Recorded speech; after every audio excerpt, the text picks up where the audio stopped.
orang yang nge-gym, yang ototnya gede, Iya. seolah-olah kan berat badannya lebih kalau hitung pakai indeks massa tubuh. Padahal yang berat Padahal sebenarnya berat ototnya. otot, Nah karena itu kan sebenarnya nggak di-build ya. kenapa-kenapa. Oh jadi nggak apa-apa? Iya, karena yang mesti kita perhatikan Hati-hati. hati-hati adalah kelebihan lemak tubuh.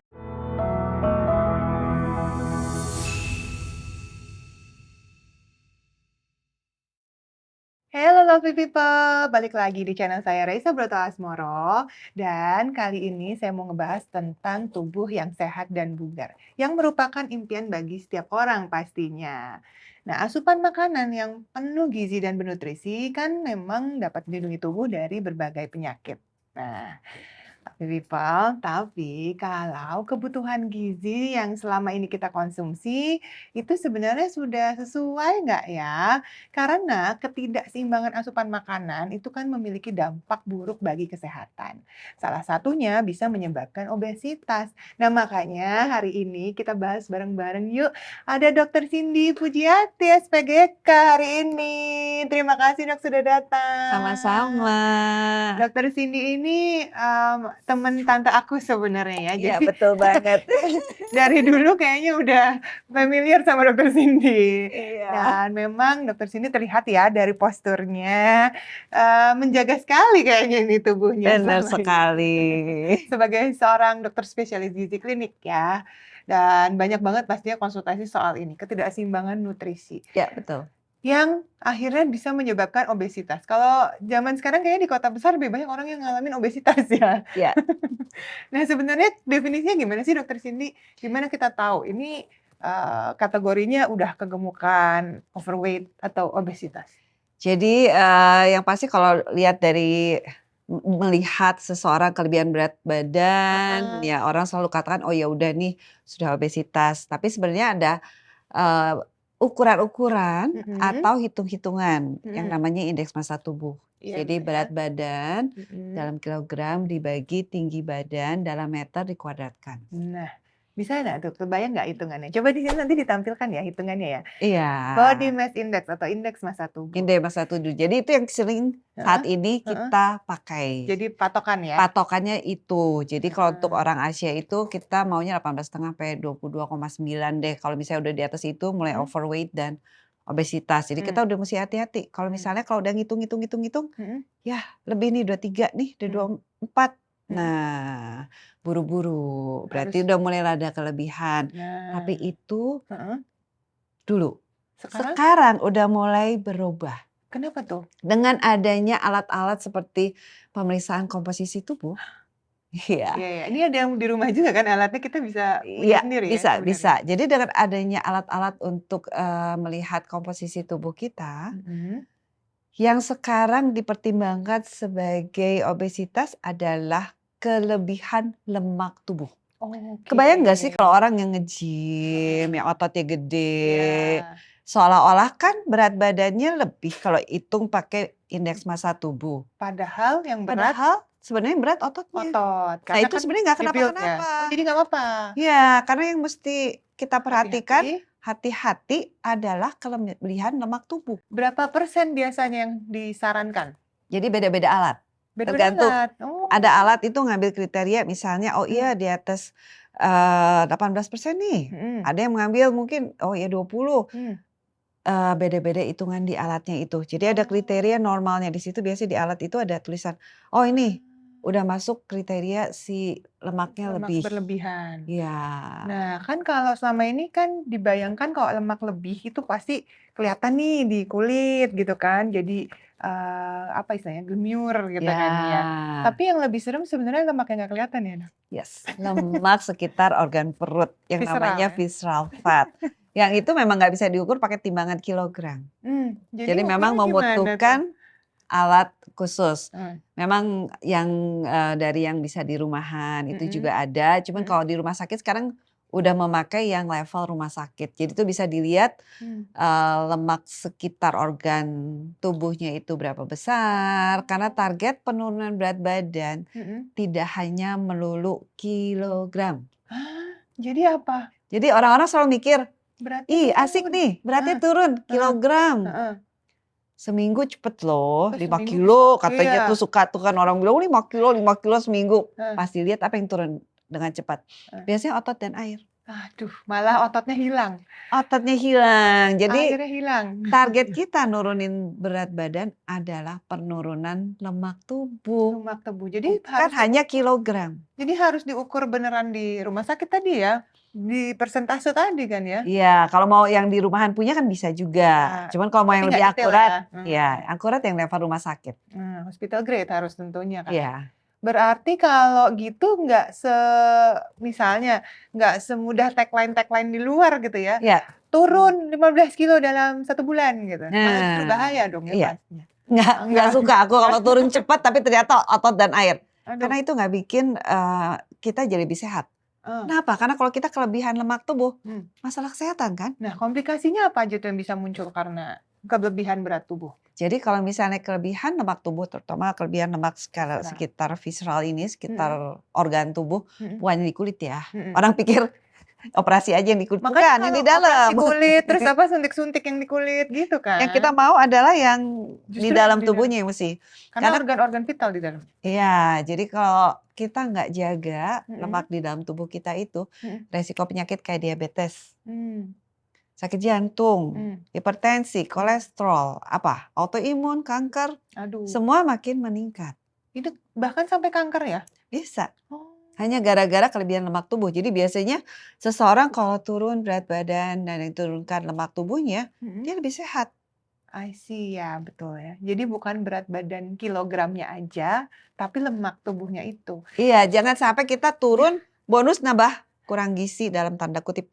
Karena ototnya yang turun sama kurang cairan gitu kan. Jadi kita harus turunin adalah lemak tubuh kita. Nah, saya juga sampai pernah inget nih satu artikel yang mengatakan ini ada orang yang kurus banget, bahkan underweight, mengalami anoreksia nervosa, tapi lemak tubuhnya tinggi banget. Iya. Jadi yang disimpan dalam badannya cuma lemak. Iya, betul Semuanya banget. degradasi gitu. Waduh, nah itu kan pasti juga nggak sehat. Kelihatannya sehat. tampilannya kurus, tapi ternyata dalamnya hati-hati tuh ya organnya. Iya, itu yang kita mesti hati-hati. Kalau gitu gimana dong caranya nih biar kita ini bisa menurunkan tadi tuh, bukan hanya kategori obesitas, tapi menurunkan lemak tubuhnya? Oke, jadi orang sering gini, kalau seseorang itu kelebihan berat badan, dia bilang, "Dok, udah dari sananya, udah keturunan, udah genetik, susah dok." Pasti sering yang konsul gitu ya, Dok? Iya. Nggak. Kalau untuk saya, tidak ada kata tidak mungkin. Semua kita harus semangat bilang mungkin. Kalau kita bilang bisa, akhirnya nyampe. Sehingga kadang-kadang kalau begitu nyampe, loh nyampe juga ya dok ya? Bisa ya? Bisa. Karena mesti semangat. Kalau misalnya kita bilang, duh yakin dok bisa. Kalau gitu kan jadi ragu-ragu. Udah ragu duluan nih ya? Jadi nggak semangat. Kalau kita bilang, oh pasti. Itu akan, dia akan bisa menyampai. Walaupun genetik, oke, genetik itu mempengaruhi memang. Kan banyak pemeriksaan genetik sekarang yang untuk menganalisis segala macam dan dietnya berdasarkan genetik juga itu sekarang udah makin mengarah. Nah, yang harus kita kerjakan nomor 1 memang diet, udah pasti. Oke, diet. Nah, dietnya itu yang orang suka nanya, dok dietnya apa ya dok ya? Nah itu, kan kalau orang mikir diet, udah pasti ngurangin makan, nggak boleh makan nasi. Nah, gimana tuh? Makan dikit-dikit mungkin. Makan dikit-dikit mungkin. Salah. Skip makan. Gitu. Salah. Salah loh guys. Jadi diet untuk penurunan berat badan bukan berarti diet kelaparan. Kalau bisa diet kekenyangan. Diet kekenyangan? Iya. Ini unik banget nih, diet kekenyangan. Gimana maksudnya tuh? Karena kenapa? Karena nomor 1, kita harus memenuhi kebutuhan otot biasanya saya pertimbangkan, protein. Oke. Begitu protein kita penuhin, otot paling nggak terjaga. Jangan sampai kita turun otot kita. Pokoknya itu yang paling dijaga. Orang nge-gym juga jagain itu? Iya. Kebayang nggak sih kalau misalnya yang normal-normal deh, yang nggak terlalu berat-berat nge-gymnya, kegiatan olahraganya juga yang normal-normal, misalnya berat badannya 50 contohnya misalnya gitu ya, yang gampang dihitung. Kebutuhan protein kita 0,8 sampai 1 gram per kilogram berat badan itu yang normal. Ada yang mungkin lebih, dengan bertambah usia kita makin naik kebutuhan proteinnya. Terus kita hitung anggap 1 gram per kilogram berat badan. Kalau 1 gram per kilogram berat badan saya 50 berarti butuh 50 gram kan? Nah, 1 potong ayam sekitar separuhnya telapak tangan saya ini, yang beratnya sekitar 40 graman itu, isinya 7 gram protein. Oke. Jadi saya membutuhkan sekitar 7 potong. Iya. Banyak Banyak kan? banget ya. Nah, nggak kebayang gitu kalau walaupun di nasi ada per 100 gram ada 4 gram protein, di sayur dikit banget, ada juga. Tapi, kalau kita menuhin kebutuhan at least dari si protein saja, contohnya ayam, ya sehari 7. Jadi 7 ya? Kenyang sih. Ya kenyang banget kan? Jadi sekali makan paling enggak Misalnya 2 dada misalnya sarapan 2 dada ayam. ya, Makan siang 2 dada ayam, makan malam 1 dada ayam, ya kenyang sih. 2, 1, baru 5. Baru 5. Berarti 3. Tambahin tahu tempe lagi. Tahu tempe lagi. Tahu tempe lagi, 2 di siang, 2 di malam, Makan boleh. 2 dada ayam juga berat sih. Makanya, kebayangkan. Gitu Jadi ya. diet itu bukan berarti diet kelaparan. Bisa Oke. diet dikejar-kejar makanan. Iya, benar-benar harus masuk nih. Harus Padahal masuk. belum lapar, misalnya Belum masih lapar. kenyang dari tadi pagi. Apalagi makan harus Mesti ada sayur. Terus ada lagi orang diet nggak pakai karbo. Nggak bisa. lapar nanti ya. Apa tuh, Bukan. lemes? Otak kita membutuhkan karbo. Yes. Tapi yang paling penting satu lagi, sel darah merah butuh karbo. Ah. Nggak mungkin kita diet tidak ada karbo sama sekali. Terus sel darah merah mau kasih makan apa? Oke, anemia jadinya. Nah, jadi kenapa pasien-pasien yang datang ke saya tuh bilang, gila dok mau mati ngabisinnya. Yakin nih dok turun? Coba dijalanin. Dok kok turun ya dok ya? Gitu ya? Iya bisa. Yang penting apa? Apa tuh? Jangan goreng-goreng. Nah, proses Jangan pengolahannya. santan-santan. Cara pengolahannya. Bukan berarti direbus-rebus doang. Enggak, tumis boleh.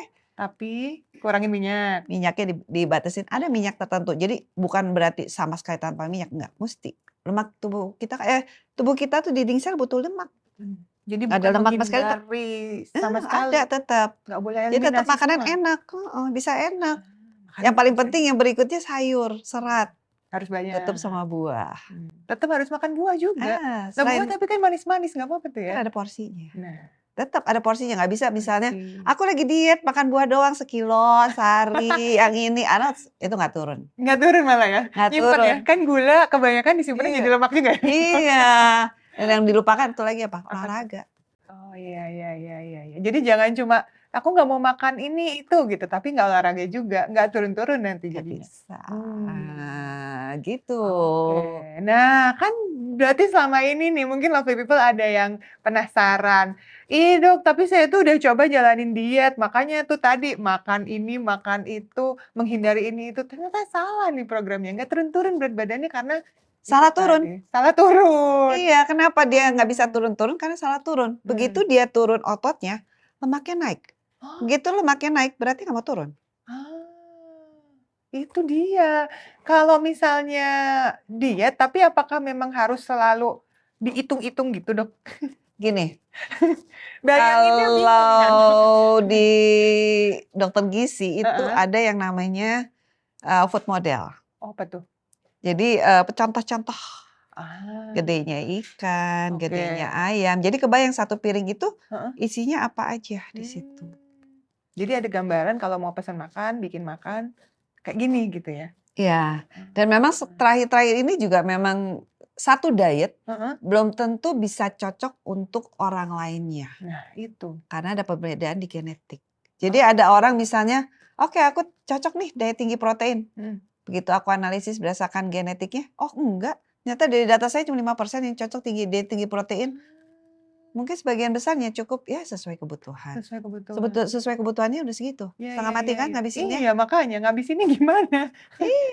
Yang penting balance makanannya. Jadi nggak usah diet yang terlalu gimana-gimana, terlalu ekstrim. Balance aja turun asal kita konsisten jalaninnya dengan target penurunan lemak tubuh. Nah kalau misalnya udah ngerasa diet yang keras gitu, sebenarnya efektivitas diet itu bergantung pada menjalaninya dengan sekuat tenaga atau justru malah biasanya malah kerasa yang Enak aja sih dijalanin? Biasanya sih karena balance makanannya, Heeh. jadi nggak ngerasa terlalu gimana-gimana, hanya iya 2 minggu pertama saya bilang, "Coba ya, jangan ada gorengan, jangan ada santan, jangan Heeh. ada kue, jangan ada cake, Oke. jangan ada minuman manis." Itu kayak apa sih, orang kayak Di-riset gitu ya? aduh Pasti berat heeh, di situ. berat di 2 minggu. Begitu 2 minggu lewat biasanya Mmm. aman. Jadi Oke. bisa enak diet kita, Heeh nggak berasa, heeh. tahu-tahu turun banyak. Nah, jadi makanya kalau diet itu berarti nggak boleh nanya tetangga ya, "Kamu dietnya gimana?" Belum tentu Belum cocok tentu buat cocok, dia. karena begitu kontrol hasilnya salah, "Oh Beda. kamu aku mesti betulin lagi, olahraganya dibetulin, dietnya I see. Jadi sebenarnya harus tanya sama profesionalnya, biar tahu nih lovely people.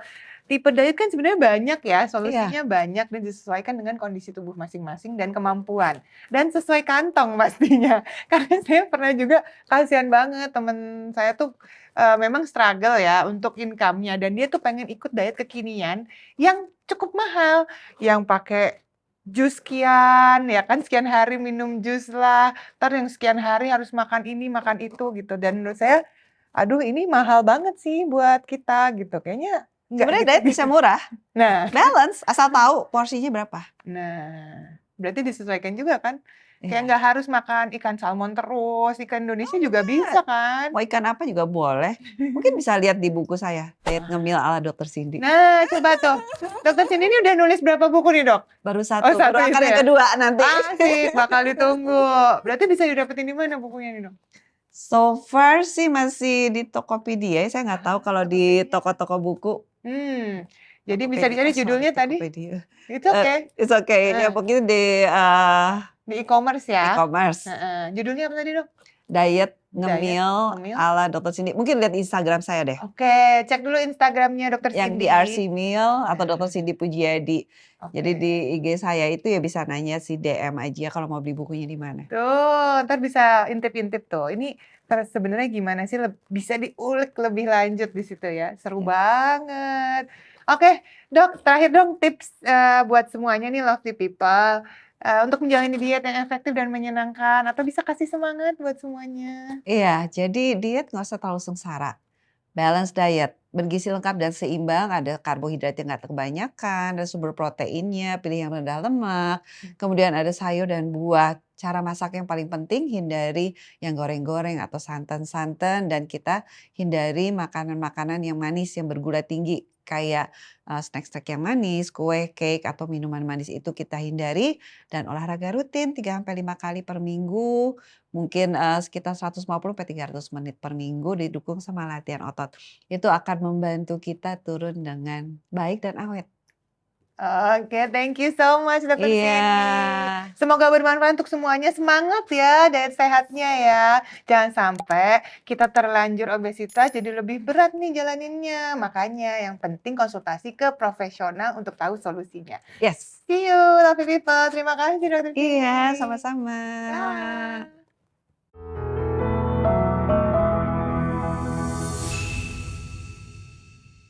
Hanya kendalanya sudah mulai ada penyakit. Ntar ginjalnya masalah, ininya masalah, sehingga asupan proteinnya dibatasin karena kondisi kesehatannya. Tapi sebenarnya tubuhnya dia itu makin naik kebutuhannya. Paling enggak kalau yang tadi 0,8 sampai 1 gram per kilogram berat badan itu dipenuhin. Kadang-kadang dia perlu lebih tinggi.